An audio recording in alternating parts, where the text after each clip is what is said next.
Fundora said that this was unfinished business. Do you think it's unfinished business for you? What is your response to that? Yeah, for sure. For sure. I felt this whole fight for me has been unfinished business because for me, I left on a way of where I wasn't able to show myself completely, you know. So this time we rewrite history, and I get to show myself. Do you think height played a role in that cut at all? And what are you doing different, specific adjustments that you're doing to counter his height? Yeah, his fight's hard. It's hard. It's hard for anyone, you know. That's just his physical advantage that he's got. His hands, his arms are that much longer than yours. But yeah, there's little things that we play, and we'll see. You know, he's been knocked out before by Mendoza, so anything is possible.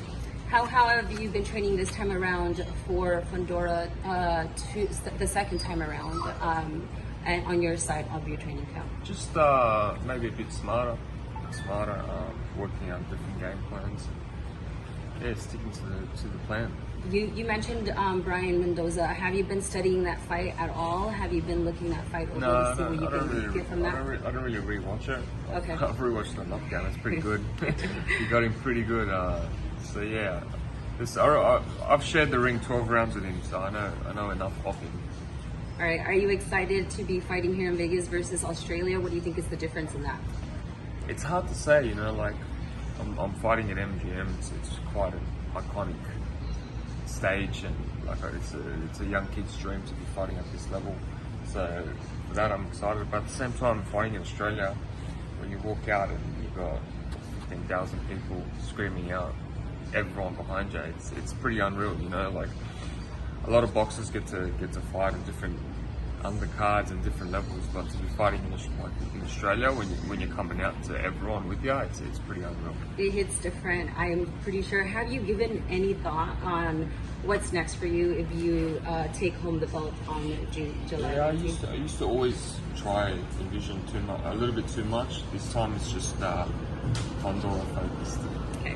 Too much. Last one for me, man. Are you trained? When people think about going for the knockout, they think about a fighter getting reckless and all that. But there's times in certain camps, fighters train for the knockout. Yeah. Smart. Are you training for the knockout in this fight? I feel like it will come. I feel like I just gotta stay patient.